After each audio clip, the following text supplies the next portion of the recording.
क्या नाम है आपका? मेरा नाम नेहा है। कहाँ से आए हैं आप? मैं गांव पलवल, जिला कुरुक्षेत्र, हरियाणा से आई हूँ। संत रामपाल जी महाराज से नाम दीक्षा लेने से पहले आप क्या भक्ति साधना करते थे? सतगुरु रामपाल जी महाराज की शरण में आने से पहले मेरे मम्मी और मेरे पापा ने, मतलब कि मेरे पूरे परिवार ने ही डेरा सच्चा सौदा श्री सवाली जी गुरमीत राम रहीम जी है, उनसे नाम ले रखा था। तो संत रामपाल जी महाराज की शरण में कैसे आना हुआ? सतगुरु रामपाल जी महाराज की शरण में हम ऐसे आए कि मेरे पापा बहुत बीमार रहते थे पहले।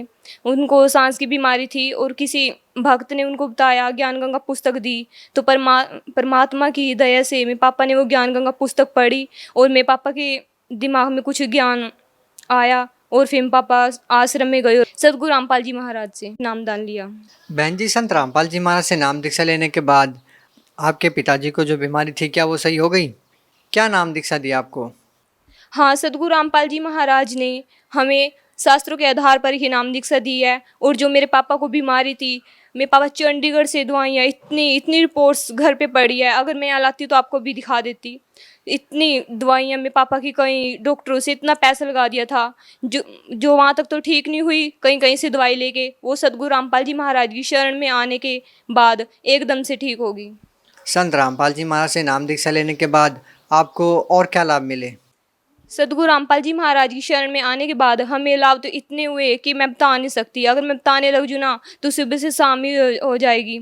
सबसे पहले लाभ तो ये हुआ कि पहले मेरे पेट में दर्द रहता था और सतगुरु रामपाल जी महाराज की शरण में आने के बाद अब वो ठीक है, मतलब कि अब पेट में दर्द नहीं होता। और मेरी मम्मी को भी जीवन दान दिया है गुरुजी ने। सबसे पहले तो घर कच्चे ही होते थे, बट मेरे दादा ने और दादी ने मिलकर एक, वो मतलब कि ऐसे ही सामान रखा रहता है जिसे बरामदा बोलते हैं, वो बनाया था। तो बारिश का टाइम था, बहुत तेज बारिश आ रही थी। पापा और हम चारों बहनें कमरे में बैठे थे। तो मम्मी ने सोचा कि कहीं ये गिर ना जाए, तो मम्मी ना उसमें से सामान उठा के घर में लेके आने लग रही थी। तो पापा ने कहा कि तू बाहर आ जा, उसमें मत जा, कि कभी पता नहीं है उसका कि कब गिर जाए वो। तो पापा कहने के बाद भी मम्मी उसमें चली गई। तो हम भी मम्मी को बुलाने लगे कि मम्मी तू इधर आ जा। जब मेरी मम्मी आई बाहर, बस एक पैर ही रखा था, तभी वो गिर गया। परमात्मा ने मेरी मम्मी को ये जीवन दान दिया है। सतगुरु रामपाल जी महाराज की शरण में आने के बाद और हमें ये लाभ हुआ कि जब मैं 10th क्लास में पढ़ती थी तो मेरा पढ़ाई में मन बिल्कुल भी नहीं लगता था। ऐसा मन करता था कि तू आश्रम चली जा और वहीं पे बस परमात्मा की शरण में लगी रह, ऐसा मन करता था। और जब मैं 10th क्लास के एग्ज़ाम थे मेरे, तो मैंने सोचा कि नहीं, मैं अब की बार पास नहीं होंगी एग्ज़ाम में।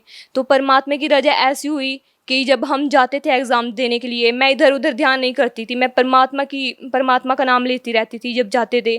तो जब मैं एग्ज़ाम में बैठती थी तो सीट सो मिलती है जो सबसे पहले सत साहिब उस पे सीट पे।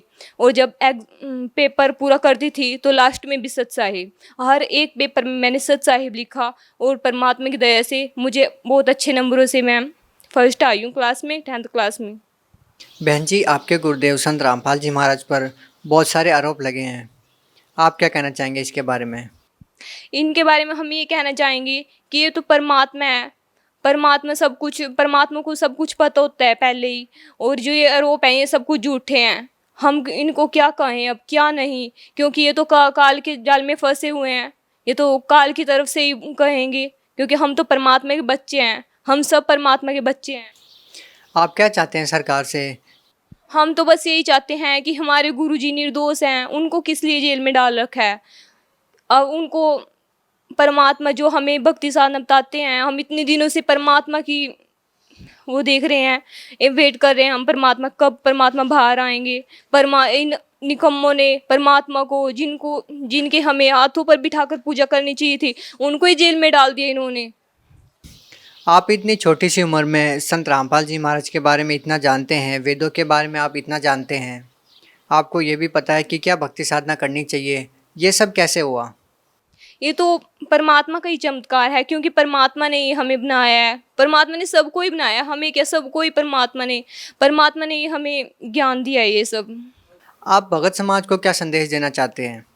भगत समाज को मैं ये संदेश देना चाहती हूँ कि जो अभी भी परमात्मा की जिनमें चाहत है, वो अभी भी यहाँ पर आए, परमात्मा की शरण में, सतगुरु रामपाल जी महाराज की शरण में आए और नामदान ले और अपने जो असली घर है हमारा सतलोक, उसमें चलें। बहुत बहुत धन्यवाद। सत साहिब।